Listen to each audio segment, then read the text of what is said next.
Trump, as well as his fellow Republicans, are using these mechanisms to evade the checks and balances that are often the difference between autocracies and democracies.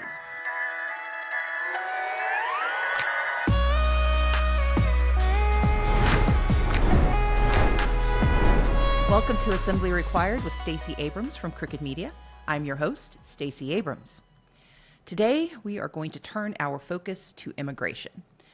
This is a very complicated topic because it contains a variety of complex issues that are often interrelated and in tension. As a nation founded by immigrants, we have long struggled with the fact that we need external labor. There is the compassion that so many of us hold for those seeking a better life, and yet there's a fear of those who might bring harm, or an animosity towards those who are considered too different to include. Politicians in particular approach the topic with trepidation, and many among us conflate the blaring headlines that are designed to stoke anger or nativism without helping us to understand what exactly we're talking about. We have a responsibility, though, because we are watching the emergence of a terrifying jingoism, this despicable response that makes us believe that we are better than, and it uses immigration as its war cry. Trump began his candidacy in 2016 with racist, anti-immigrant invective that set the stage for a presidency defined by bigotry and fear, fueled by hatred and by hypocrisy. His second campaign was even worse, giving credence and volume to ugly nativist smears of immigrant communities, and he galvanized his party and his supporters to enforce his xenophobic vision for the country by electing him as president. In policy terms, Trump has repeatedly borrowed authoritarian tactics to demonize entire communities. This time, launching the largest mass detention and deportation effort in U.S. history by his own admission. He promised that on day one of his administration, he would sign executive orders to completely overhaul the U.S. immigration system. And as regular listeners of the show know, I have repeatedly and consistently pointed out that Donald Trump has a habit of mendacity, that he has a hard time telling the truth. But on this issue, he has unfortunately stayed true to his word. Just 3 weeks into his presidency, Trump has signed 10 immigration-related executive orders, putting a cruel target on the backs of all immigrants, not just those with serious criminal histories, as he claims. This, however, is his return to form on not being honest about his intent. For example, Native Americans, military officials, and documented migrants have been detained in recent raids. Why?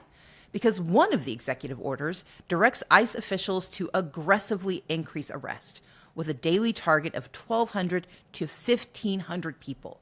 And this number includes emergency workers and those in the process of securing citizenship through legal channels.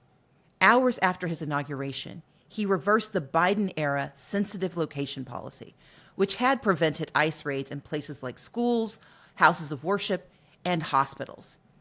He's deployed U.S. military aircraft to deport detained migrants back to Latin America, and he has authorized Guantanamo Bay as a holding facility for deported migrants, an act decried by Cuba. Trump is attempting to end birthright citizenship, a right that is guaranteed by the United States Constitution. And his malice doesn't end at our southern border. It extends into international waters, affecting asylum seekers and refugees that are fleeing war, famine, religious oppression, and sexual violence. People who attempt to enter the United States through legal channels. Trump has indefinitely paused the U.S. refugee admission program, which, according to CBS, left 22,000 refugees stranded. These were refugees who were already approved, who had waited 18 to 24 months, who had endured endless rounds of interviews, security screenings, and medical checks, only to be blocked at the last second from fleeing oppression and finding safety and security. That's why, for today's episode, I've enlisted the help of not one, but two experts. First, we will have Nayna Gupta, the Director of Policy at the American Immigration Council, who will break down what's happening on the domestic front. Then we'll speak to Jeremy Konyndyk, President of Refugees International, to walk us through why America's position on asylum and refugees should not get lost in the debate. So let's get into it. Nayna Gupta, welcome to Assembly Required. Thanks so much for having me, Stacey. Well, we are delighted to have you. We knew that Trump was going to aggressively move to implement anti-immigration policies as soon as he took office, similar to the first time around. And he told us what a lot of them were going to be, but it's still been devastating to watch. So I want to start with a basic question. How much damage can he do in 4 years? Thanks, Stacey. Yeah, it's a really tough question in this moment because we've already seen so much damage in just 2 weeks. The reality is that under U.S. immigration law, the president and executive branch do have a significant amount of discretion in how they enforce civil immigration laws and how they bring to bear criminal penalties on top of the U.S. immigration system. So the short answer is there's a lot of damage the administration can do to undermining this system and targeting all immigrants in the United States, regardless of their specific status. What will matter is, how willing is Congress going to be to let him go down this path toward mass deportation, or will they hold the line? Will more people come out in protest like we saw this past weekend where thousands of folks around the country pushed back? Will we hear from state and local leaders who know that this kind of federal policy doesn't help public safety? It undermines the prosperity of their communities. Those three areas are where we can look to see a holding of the line, in addition to legal challenges in our federal courts. So you mentioned the different status positions that people hold. Can you talk a little bit, because we see all of these conflated, and I think it's important for our listeners to understand exactly what we mean when we talk about immigration in the U.S. So, we've heard the Trump administration market their plans as focusing on criminal immigrants. The reality is that their proposals that we've seen in the past 2 weeks impact people who are here with lawful status. They impact non-citizens, but who've come through humanitarian programs to be in the United States.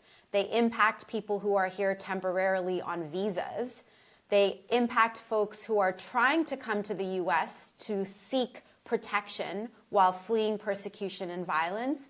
And they impact the approximately 13 million undocumented immigrants who live here. Now, when I say undocumented immigrant, what I mean are people who are living here in our communities, who are neighbors, friends, but who are in violation of civil immigration law. There are about 13 million of these folks, as I said, and 80% of them have been here for 15 years or longer. Something a lot of Americans don't know is that undocumented immigrants pay taxes. They contribute over $40 billion in federal taxes and another 29 in state and local taxes. They fill key sectors of our labor market. They're partners to U.S. citizens. They raise U.S. citizen children. They are very much integrated into the fabric of our country and society. And unfortunately, Trump's rhetoric has conflated those folks who, again, are in violation of civil law, they don't have the correct papers, as people who are criminals, when in fact, these are folks who pose absolutely no public safety threat.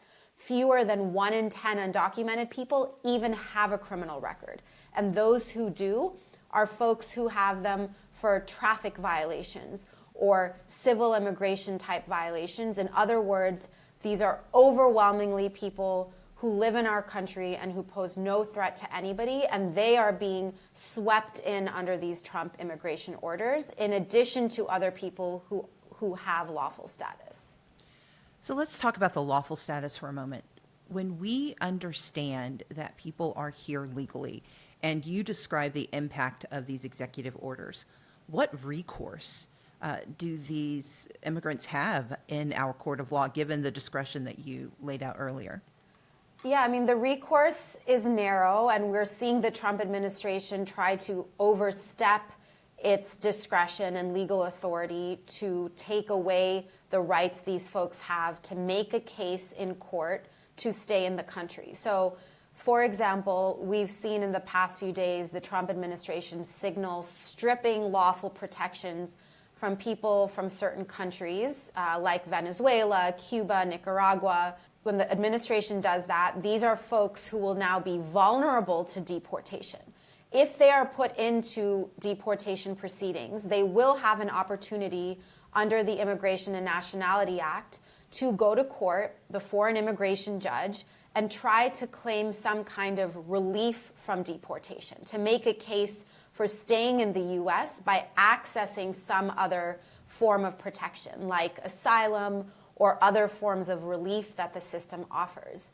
The problem is that the court system that we have in our current immigration system is incredibly backlogged. There are over 2 million cases in our immigration court backlog right now. And so even getting a day in court for many of these folks will be incredibly difficult. Not to mention, of course, that this is a system where there is no right to an appointed lawyer, where over half of the people who go to court don't even have a lawyer to translate for them this incredibly complex area of law. Assembly Required with Stacey Abrams is brought to you by bookshop.org. Dive back into books and conquer your reading goal this year with bookshop.org. Whether you're searching for a gripping memoir that reveals an inner life, a cozy mystery to solve, or a self-help title to learn a new skill, bookshop.org has you covered. When you purchase from bookshop.org, you're supporting over 2,000 local, independent bookstores across the country, ensuring they'll continue to foster culture, stoke curiosity, and support a passion for reading. This week, might I recommend my romantic suspense novel, Power of Persuasion, which has just been re-released. I'm also going to order a copy of R.F. Kuang's latest novel, Yellowface, which takes on issues of cultural appropriation and diversity and seems pretty important right now. Use code STACEY to get 10% off your next order at bookshop.org. That's code STACEY, STACEY, at bookshop.org. Today's episode is sponsored by Acorns.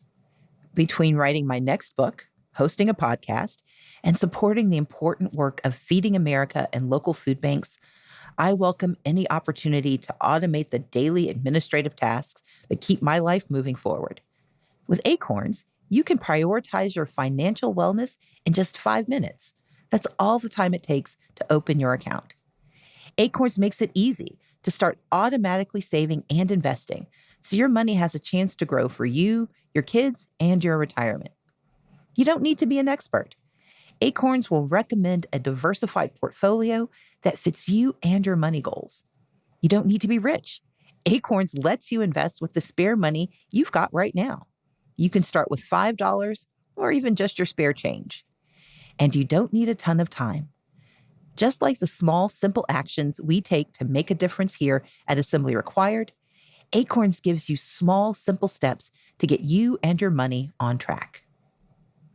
Acorns makes everything so easy and leaves me with time to do the things I love, like dig into a great new book, pursue a new cooking project, and daydream about warmer weather. Head to acorns.com/assembly or download the Acorns app to start saving and investing for your future today. Paid non-client endorsement. Compensation provides incentives to positively promote Acorns. Tier 1 compensation provided. Investing involves risk. Acorns Advisors, LLC, an SEC-registered investment advisor. View important disclosure at acorns.com/assembly. Republicans have largely been silent about the implementation of these orders, and I generally read that as agreement. So aside from the logistical and accounting impossibilities of deporting 13, 14, 15 million people, and you referenced it a bit earlier, what kind of impact would deporting even a fraction of those who are here, who are undocumented, have on our communities, on our economy, and on the nation as a whole? Yeah, great and important question, Stacey. So just to start, even the threat of mass deportation, right? Even attempting to deport 1 million people per year, which would be more than what we've ever seen the United States government do, that threat alone has a chilling effect on the ground level, right? We've already seen in these first 2 weeks, citrus farmers not showing up to work in California, other farm workers in Florida, New York not showing up, people not going to school, folks in Chicago hiding in their attics instead of showing up to their jobs. That has an immediate impact on our local economies. And many of those folks won't get swept up, but just being worried that they might means that they don't participate in our workforce. They don't participate in day-to-day life. Now, when we think about the longer-term effect of this, it's worth noting, right? The 13 million undocumented people living here, they represent 1 in 7 construction workers, 1 in 7 agricultural workers. In Texas, around 50% of construction workers are here in violation of civil immigration law, even though they're contributing richly to that industry in Texas. Deporting that many folks or scaring them enough to not show up, that means higher food prices, higher housing costs. It means not having a workforce for healthcare aid workers. Those are real effects we'll start to feel quickly at the local economic level and over time in our national GDP and on a national economic scale. Now, this is all putting aside the actual direct financial cost of trying to deport this many people. At the American Immigration Council, we released a report last year where we looked at the cost of arresting, detaining, processing, and removing 1 million people per year. And over a 10-year period, that would cost over $1 trillion. Those are dollars that could instead, of course, be used to start Head Start programs all around the country, to build affordable housing. These are dollars that are being used for enforcement of immigration instead of other solutions that folks have been seeking or that we understand them to be seeking from the results of this election. And the final point I'll make about these costs, I mean, all this money and time to try to pull this off, and none of that offers a meaningful solution to a broken immigration system, right? It actually inserts more chaos and it wastes law enforcement resources in a way that does not make anybody safer at the end of the day. Do we have any current data on how many detentions and deportations they've actually already carried out? Right now, we know that ICE under the Trump administration has set a target of approximately 1,000 arrests per day. In less than 2 weeks, we've seen ICE as a sub-agency make around 12,000 immigration arrests, meeting their approximate goal. We don't know whether they'll continue to meet that goal, whether that number will increase by day, but we know that this is more arrests per day and per month than we've seen from the U.S. government in some time, and that they are doing this in particular by using community arrests, non-targeted enforcement actions, and are starting to use worksite raids. We don't know how many of these folks are actually being placed into removal proceedings or how many will actually be deported. That's information we hope that the Department of Homeland Security will make public or at least share with Congress. Right now, what we mostly have are the number of people who are being arrested. To your point, I want to stay with that for a second. We know we are recording this on Monday, February 3rd. And last Friday, Trump's order for U.S. military aircraft to deport detained migrants took effect, again, without Republican objection. And so far, we know 6 planes have transported migrants to Latin America. A U.S. official noted this is the first time in recent memory that military aircraft has been used for such removal. Why is this significant? And can you talk about the decision made by Guatemala regarding migrants and the ongoing conversation with Venezuela? Yeah, so what's significant about the Trump administration leaning on resources from other federal agencies and the U.S. military is it's their way to get over these procedural and resource obstacles, right? If they don't have funding from Congress for DHS to initiate this many deportations, they're looking to other agencies, to the U.S. military to fill in with those resources. So we should be alarmed when we see unprecedented use of the military for enforcing laws in the interior of our U.S. Because that's a kind of authority that allows the Trump administration to follow through on this agenda faster than ever before. And in terms of negotiations with other countries, right, what we're seeing is the Trump administration say to certain Latin American countries, first of all, we don't care what your politics are. We'll negotiate with you if you're going to take more deportees back home. And if you say no and you push back the way that we've seen, for example, Colombia do, then we're going to threaten you with the use of tariffs that will be economically crippling for your country and your people. One of the pieces that's most terrifying to me is that Trump, as well as his fellow Republicans, are using these mechanisms to evade the checks and balances that are often the difference between autocracies and democracies.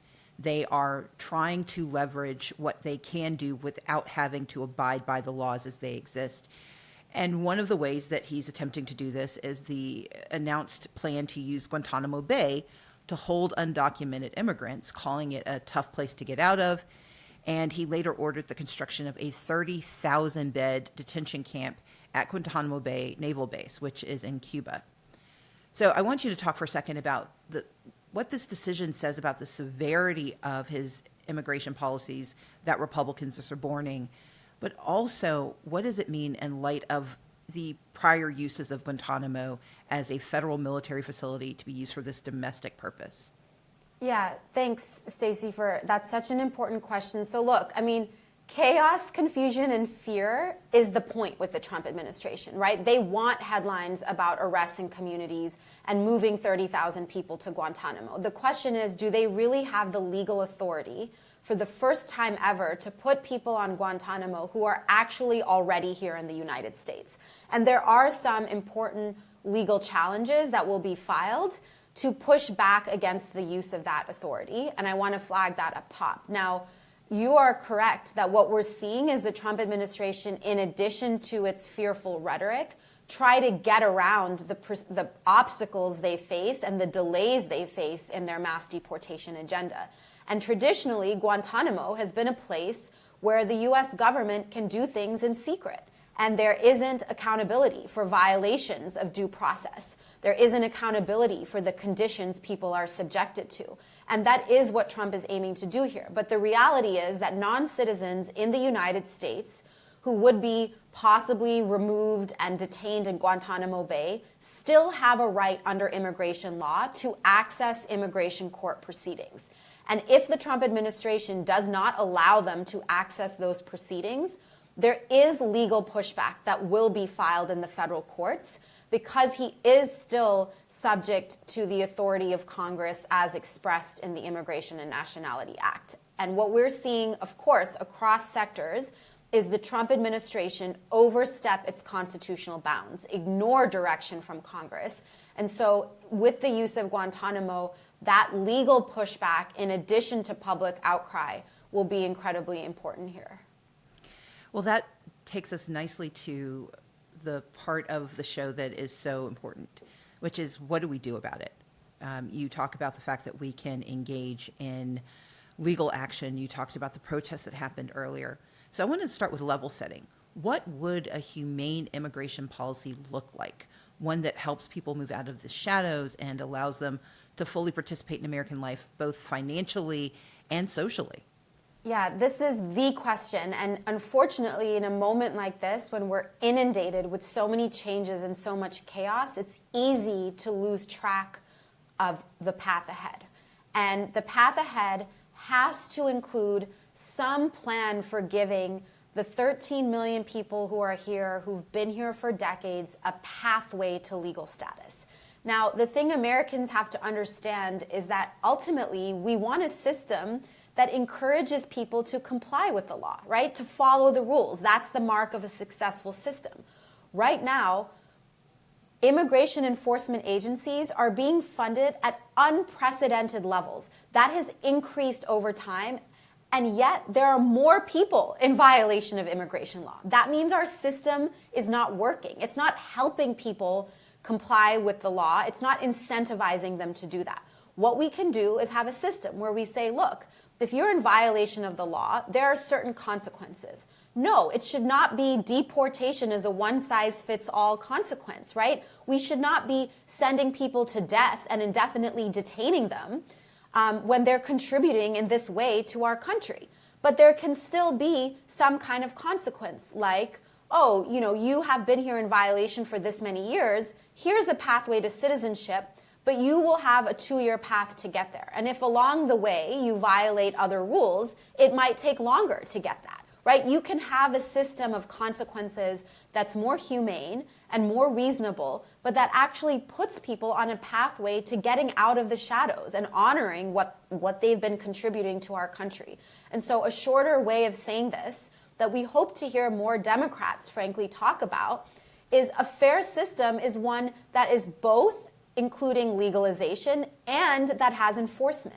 And the two can go hand in hand, and they absolutely should not include at-large community raids or terms like mass deportation or use of the national military. There's no reason to do that. These are not folks who make our lives any less safe. In fact, they create opportunities. Immigrants create jobs for other people. Look, we can have an orderly system that makes Americans feel safe, but that also gives a pathway to legalization for the many people who've lived here and who contribute richly to our country. Well, one thing I believe in, one of the reasons I wanted to do Assembly Required, is that we've got to build our way to what we want. And so if we want that humane policy, we've got to navigate the horrific behavior that is overtaking us right now. So what actions can we take as regular folks to support immigrants in our communities right now, particularly those who may be under threat? Yeah, so the first really important line of defense here is making sure people on the ground understand their rights. People have to know you don't have to open a door if an ICE officer knocks on it. The warrant they have is an administrative warrant, not a judicial warrant. Those rights, that education is critical. We saw that in Chicago, where we saw the Trump administration try to sweep up people in the community. And because they knew their rights, it was harder for ICE to meet that goal. So, part of disseminating rights information is making sure it's accessible in all the, languages that our communities speak, making sure that folks on the ground are equipped with that information, that our businesses are sharing that. Let's stay with that line of defense. What are the best resources for people to use if they want to take on that responsibility? Give us a couple of websites or a couple of organizations they could turn to. Yeah, so the Immigrant Legal Resource Center, ILRC, has a famous red card. You can go to their website, click on a link, print out a card in at least 20 languages. It's pocket size, wallet size. You can keep a stack of that at the coffee shop you run, at the restaurant you run. You can hand it out at your local church. That reminds people in the language they speak what their rights are if ICE shows up. There are also resources on ILRC's website on what to do if ICE shows up to a school and you're a principal or you're a teacher, right? What to do if you run a congregation at a place of faith, at a place of worship, if suddenly there's ICE nearby. And these are all things we've already seen in 2 weeks. So I would encourage folks to check out that website for Know Your Rights information that can be easily shared in a digestible way. Well, Nayna, thank you so much for being with us. Is there any last word you want to give to our audience before we get out there and take action? The last word I would say is just, the only way to push back on the confusion and chaos of this moment is for each of us to speak up on any platform that we have. This is a moment where elected officials are being told it's unhelpful to talk about immigration, it's politically toxic, and we have to push back on that idea by supporting folks on the ground and speaking up as much as we can. So thanks so much for having me. I'm so grateful. Thank you so much for spending this time and giving such great information on Assembly Required. We've just focused on how Trump's immigration policies are going to impact millions of people who already live in the U.S. and those who are trying to enter through the southern border. Now we're going to talk about the global forces that influence immigration and how that impacts the flow of refugee and asylum seekers to our shores. Joining me today is Jeremy Konyndyk, the president of Refugees International. Prior to his current role, Jeremy worked for USAID, the U.S. Agency for International Development during both the Biden and Obama administrations, addressing everything from COVID-19 to disaster assistance. Jeremy, welcome to Assembly Required. My pleasure. It's a privilege. Thank you. At this very moment, members of Congress have basically demanded entry to the shuttered USAID headquarters. This is on the heels of some fairly, I would say, illegal, if not illegal, actions taken by the Secretary of State, Marco Rubio, and by President Trump and his shadow puppet, President Elon Musk. Can you spend a little bit of time explaining to our listeners what USAID is and why they should be paying attention to what's unfolding right now?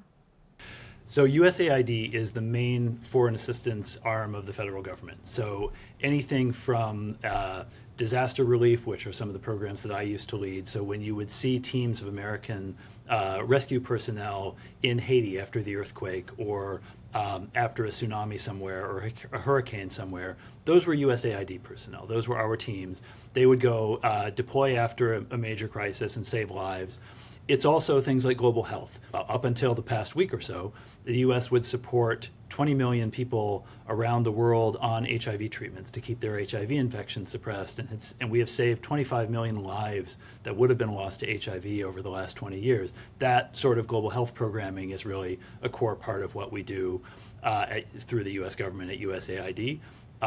Ebola response, outbreak response, and then also things like long-term economic development, human rights and democracy work, rebuilding countries after crisis. So in a sort of normal situation, we would be focused very heavily on Syria right now and trying to build up towards some sort of a more stable government and future for the country of Syria. So it really runs the gamut, but it's a really critical and important way that America shows a face of generosity and support and solidarity and partnership to the world.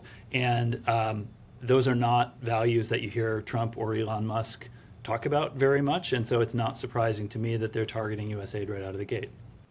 And knowing you're not a lawyer, but as someone who once worked for USAID, can you talk a little bit about what is happening right now and why it is so disturbing that the Secretary of State has been declared the head of the USAID? Yeah, and in this case, you don't really need to be a lawyer to know this is illegal.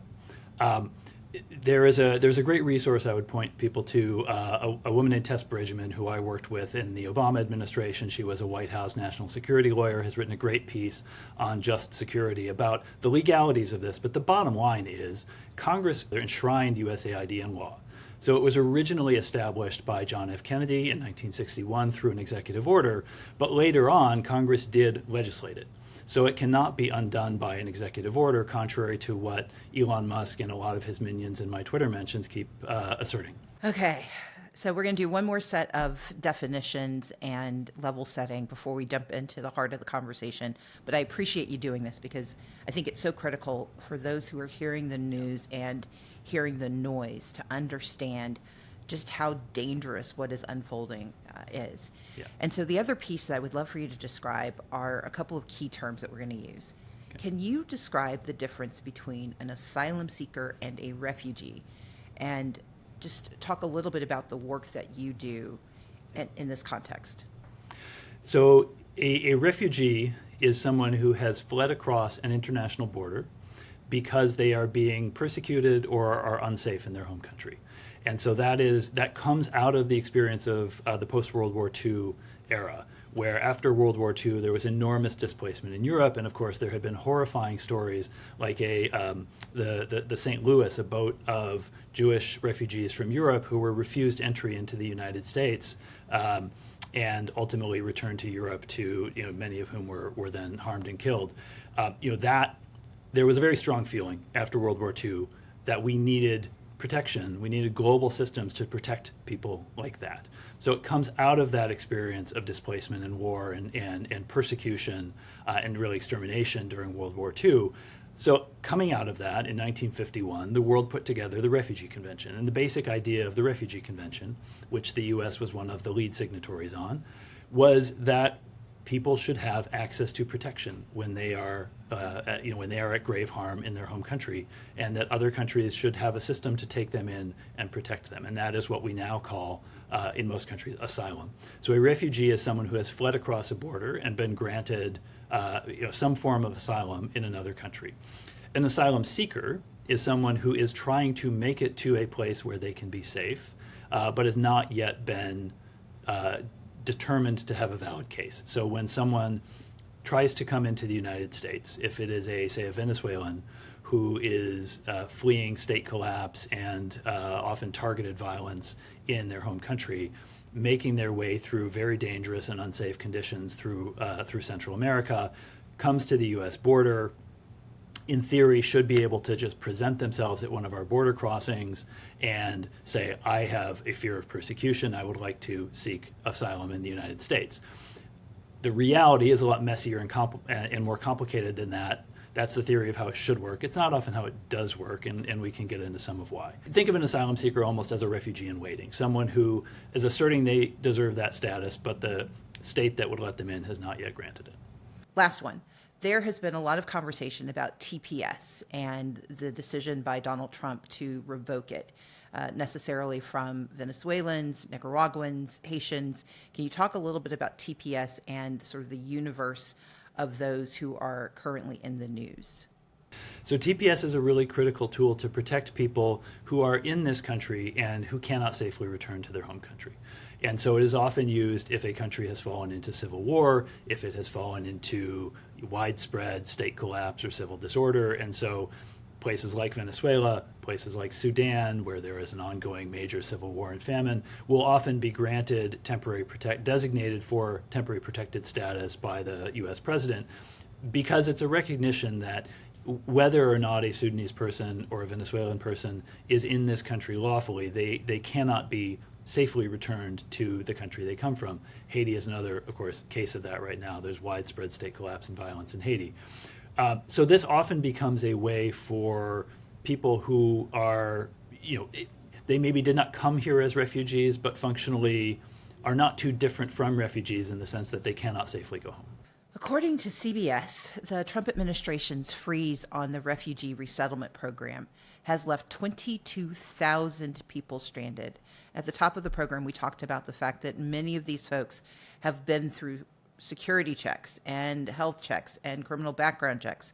They have done everything they've been asked to do, and now they are stopped. Is this an accurate assessment of the state of play? And where are these people coming from, and what happens to them now? So the refugee resettlement program is a long-standing and traditionally very bipartisan program to bring people who are refugees in a third country to safety and to rebuild a new life in the United States. And so, this could be people right now. Many of those people in that program are Afghans. So there are a lot of Afghans who fled after the fall of Kabul, who are currently sheltering in Pakistan and cannot safely stay there, because as long as they are in Pakistan, sometimes they are targeted for persecution. They face a risk of being forced to go back to potential harm or death in Afghanistan. Pakistan has expelled a lot of Afghans. And so the US government has this program for people who are in that kind of a situation, who have fled their home country, but can't stay viably in the country where they currently are. So it gives them a critical way to seek durable safety. Many Afghans right now are stranded, people who had registered with the US government, been vetted by the US government, and now are stuck in unsafe and very precarious situations. Many of these are family members of people who have already come to the United States. So many of the Afghans who fled after the fall of Kabul came here individually, still had family members left behind who were not able to get out at that time. Those people are now stranded. I heard another story of a South Sudanese family who could not safely return to South Sudan, who had been vetted, reviewed, approved for resettlement. Most of the family flew in the first part of January, but they had one daughter, a young adult daughter, who had a paperwork problem and had to stay back while that got fixed. January 20 comes and goes. The Trump administration stops all additional resettlement, and now That young woman is alone, stranded in a refugee camp without any family around to protect her. Her family are here absolutely heartsick, unsure if she is safe, unsure if they will ever be able to reunite with her. These are the kind of human impacts that this refugee ban is having. So much of the Trump administration's rhetoric, and by extension, the Republican Party's rhetoric about immigration, paints everyone who comes here as criminals.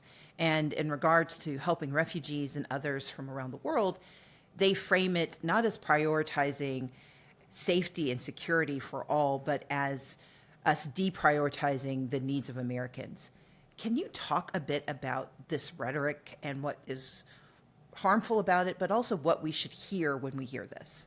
Yeah, it is, needless to say, it is deeply xenophobic. It's also important to call out, it is just factually wrong. It is disinformation. There was a really seminal study done of the economic effects of resettling refugees to the United States. This was chartered during the first Trump administration. Stephen Miller wanted to have evidence that it was an economic harm to the United States to resettle refugees here, and instead what they found was it was a substantial economic benefit. There has been a lot of research finding that resettling refugees to this country pays more money into the Treasury over the first decade of their presence here than it costs to resettle them. So it's actually a net economic benefit to the U.S. taxpayer to welcome refugees in this country. President Biden's parole program, which was a kind of another tool that the president can use for bringing in people, they don't have to be refugees to be eligible, but generally it is targeted towards people from unsafe countries. The parole program has brought in Cubans, Haitians, Nicaraguans, Venezuelans, Ukrainians were brought into the United States this way after the war began there, and Afghans were brought in this way. They are filling critical jobs all over the country right now. It's no secret to any of your listeners, we have huge labor gaps in the United States right now. This is a way to help fill them and get a double benefit because it helps to revitalize U.S. communities, it helps to fill vacant jobs that Americans are not filling, and it provides protection and support to people who badly need it. So it's an absolute win across the board. But often those people are a different color from what this administration prefers, frankly. So I heard you say two things. One, that Stephen Miller proved that refugees and asylum seekers are a net benefit to the U.S. Accidentally. Yeah.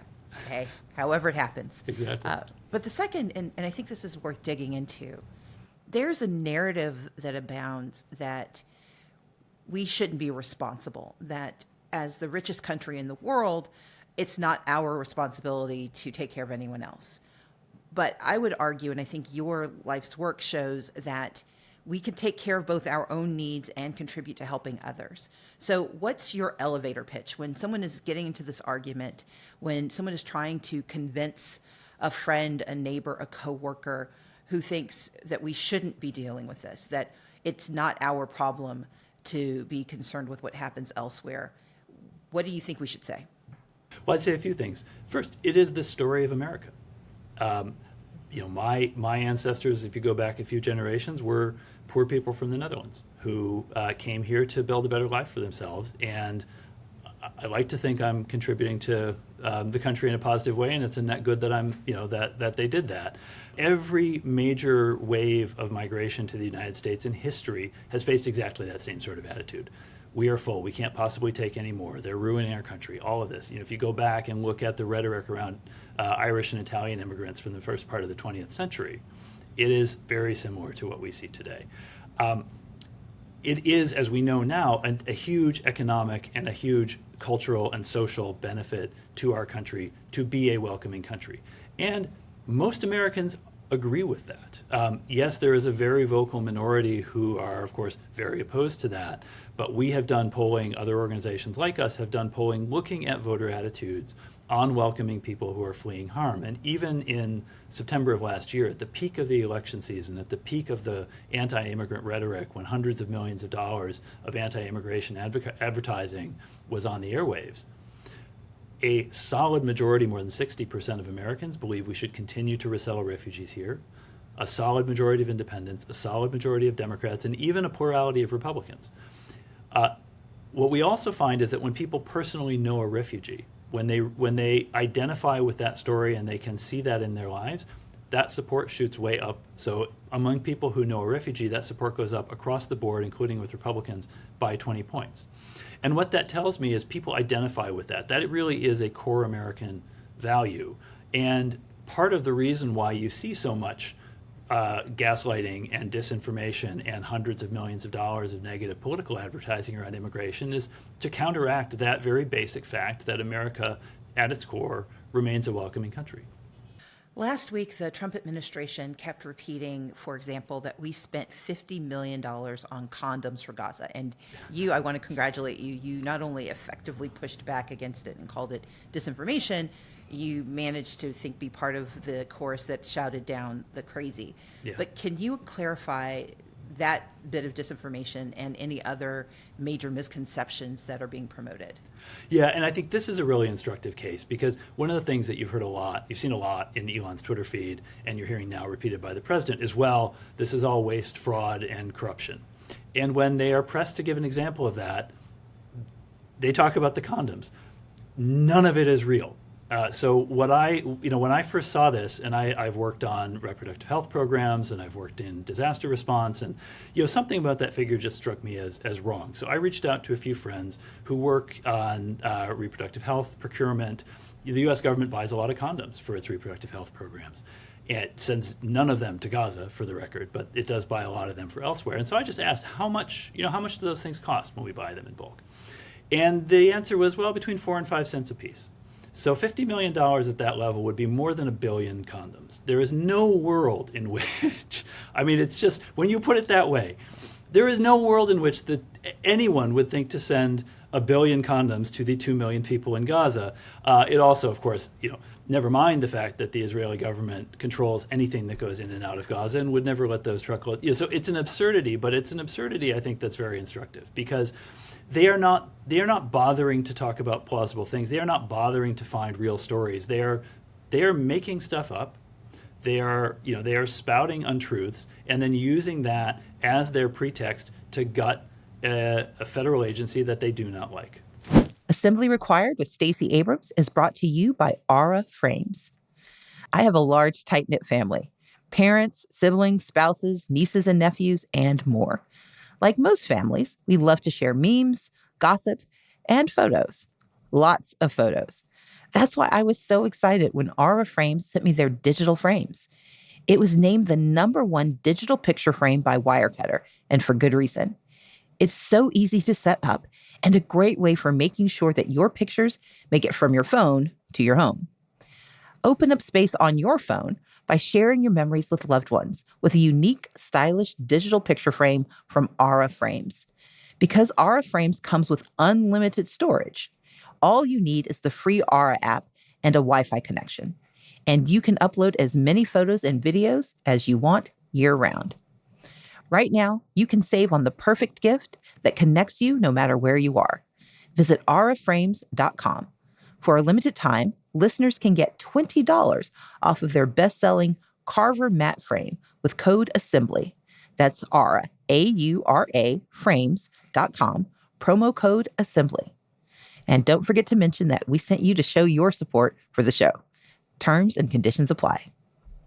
Jeremy, you have been incredibly helpful, and so I'm going to close with this. One thing that we do on this show is not just give people information so they can understand where we are, but give them tools for making an impact on an individual and local level. But with a subject like this, some of us can feel not only overwhelmed, but powerless. What would you say to them? Are there ways for average folks to get involved to help refugee families who are already here, assist those who are coming to the U.S., or just something that you think needs to be done in this moment to protect and preserve our national belief in doing for others? Absolutely, and I would talk about a national level, and I would talk about a very local level. To start with the high level, the national level, everyone who cares about these issues should be reaching out to their members of Congress, particularly if they are in a red district or a red state, and saying, "Save USAID.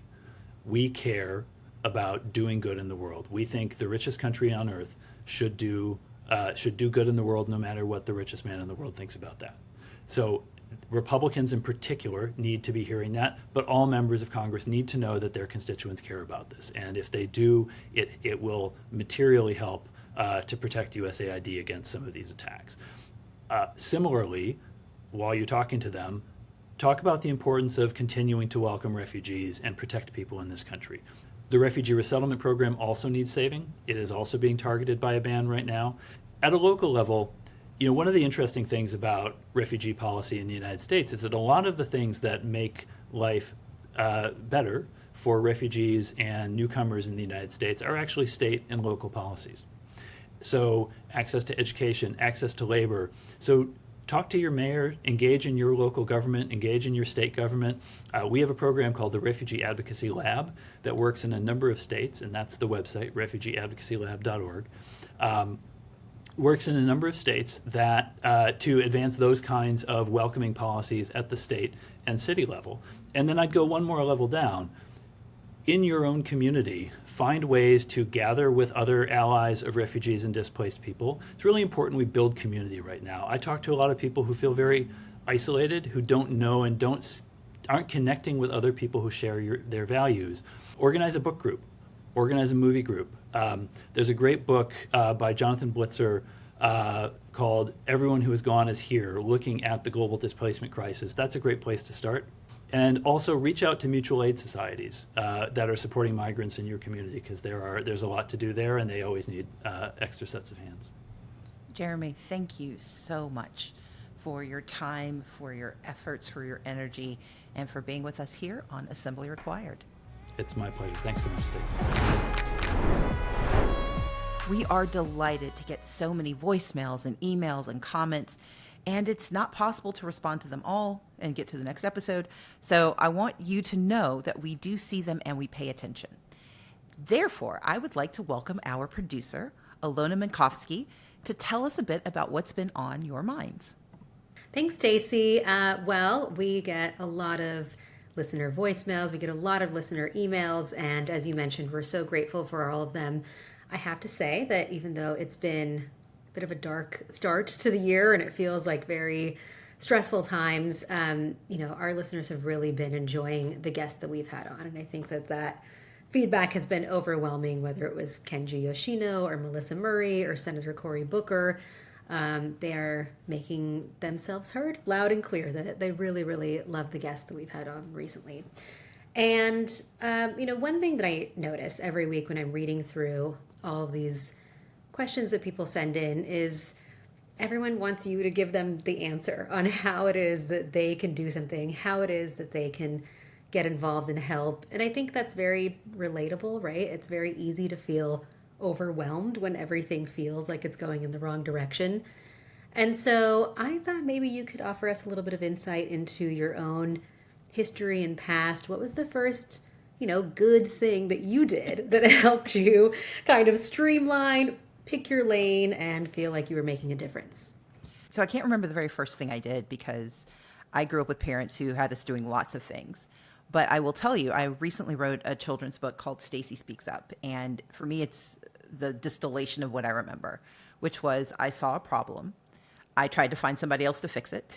So I went to an adult, and the adult told me that I needed to use my voice.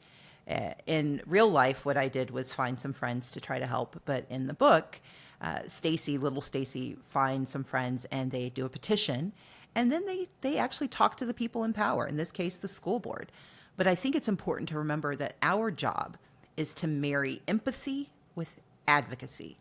We first have to know why we care, and then our next step is to just find one small way to help.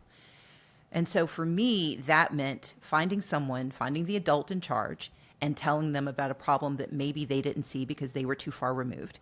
And often that's really the issue. It's not that the problem is too big to solve. It's that sometimes people just don't see it because they get so used to it being wrong that they forget that we can make it right. Okay. That's very, very helpful. And now I do want to read you one question from a listener this week. This one comes from Sue, and she is from upstate New York. Says she loves the show, and she says, while I may not be able to solve complex issues like TikTok, I believe that citizen action groups can play a huge role in pushing back on important issues like women's reproductive freedom. Perhaps you could take some time to explain how people can form citizen action groups in their local areas. Can you answer that one for us? I have no idea. I can. Thank you, Sue. I'm so excited to talk about this. There is a fantastic organization, Indivisible, that was created in the wake of the 2016 elections. They have grown across the country, and this is what they do. You can visit them at indivisible.org, where they have toolkits, guides. They can tell you about local groups that already exist in your community. And if there aren't those groups, they can tell you how to form them. One of the most important things is not to reinvent the wheel. We might build a new car, we might take a new direction, but we don't have to reinvent what's already been done. And indivisible.org does an amazing job of helping citizen action groups come together, find resources, and get good done. All right, Stacey. Well, that was a great answer. I will be back again on another episode to fill you in on how our listeners are thinking and feeling. Thanks so much, Alona. Appreciate you coming by. So to wrap up, I did want to tell you all that not only do I hear what you ask, I want to share what you do. And this is from another listener who said, I loved your episode with Cory Booker and his idea of radical empathy. You asked for comments on what we are doing to be light to combat the darkness the election of Donald Trump has brought to our country. Well, this listener said, I decided to volunteer for a local nonprofit called Matthew House that helps refugees and immigrants. I'm learning how to teach English as a second language, ESL, to refugees and immigrants. My first night volunteering was this past Thursday, and I am volunteering twice a month after work. In addition, I am making financial donations to this nonprofit. I want to say thank you to that listener for taking the time to share what you're doing. And I want all the rest of you to tell us what you've learned, what you've solved. Send us an email at assemblyrequired@crooked.com or leave us a voicemail. And you and your questions and comments not only might be featured on the pod, but you might have the wonderful Alona reading it out loud. Our number is 213-293-9509. That wraps up this episode of Assembly Required with Stacey Abrams. I am delighted to be here with you, and I look forward to meeting you here again next week.